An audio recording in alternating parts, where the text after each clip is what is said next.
Philosophers used to talk about something called the sublime, and it's sort of a deep sense of awe. And something like that happens out here, you know. I can't find any other words to capture it. People with tears coming down their face, you know, crying and yelling and screaming, and you know, the whole works. You know, we get this huge emotional outburst when the whales go by, and my sense is that there's something real deep that hits us, that goes beyond just saying, wow, they're awesome. So maybe sublime is the appropriate phrase here. Maybe a poet could do a better job of capturing that than a scientist can. The Soundwatch program is very important to the local community. The southern resident killer whales are listed as endangered species, and really everything needs to be done that possibly can be done to protect them. And Soundwatch plays a significant and important role in doing just that. Soundwatch has been an international model. There was not another program like it when we started.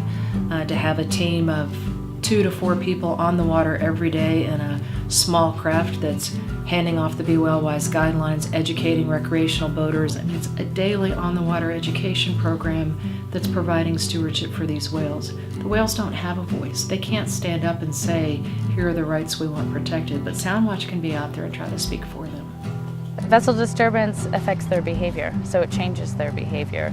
And whether that means that they have to go through an obstacle course to be able to get that one fish that they're chasing after, or they might miss a seal because the seal went underneath the boat and the boat kind of created a block for that whale's behavior. But it could just mean that the vessel acoustics. It could just mean that the vessel's noise, acoustics, inhibits their ability to communicate with each other and the ability to rest as much as they need to. But their survival is based on their success at foraging and their ability to rest and communicate with each other.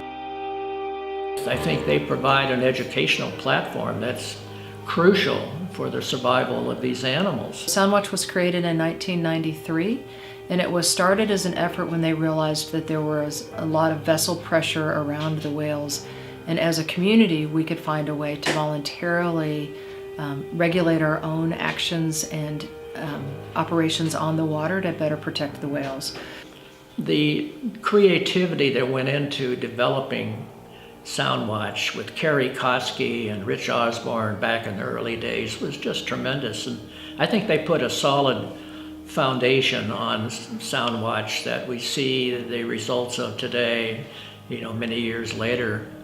Twice an hour, Soundwatch stops the educational context and takes a moment to just characterize the scene through a data collection process. It is important science that's helping us understand how many vessels are around the whales, what kind of vessels they are, what types of activities they're engaged in, what are the whales doing, how are they grouped, what behaviors are they involved in. Through that process, Soundwatch has not only been able to help characterize critical habitat, but also how the whales are using it and what are the best practices for operating vessels around the whales. When do they seem to interfere with behavior? So if we move back a little bit, does it influence that?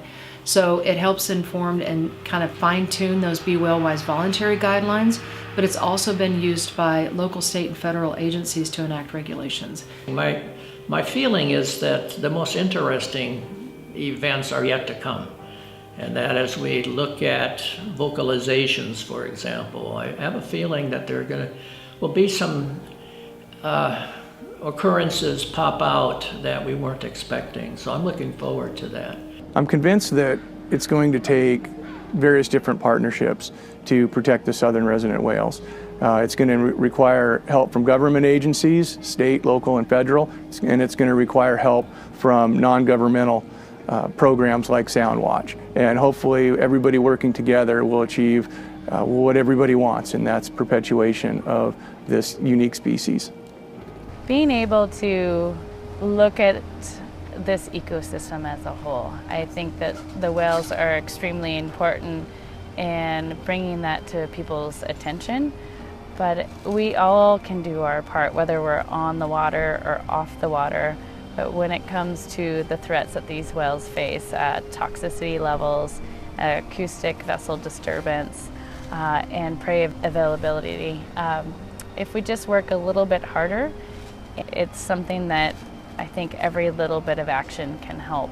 And Soundwatch welcomes any volunteers that want to come out on the boat with us and see what we do. So I just encourage people to get out there and have a better understanding of this ecosystem and come on out with Soundwatch.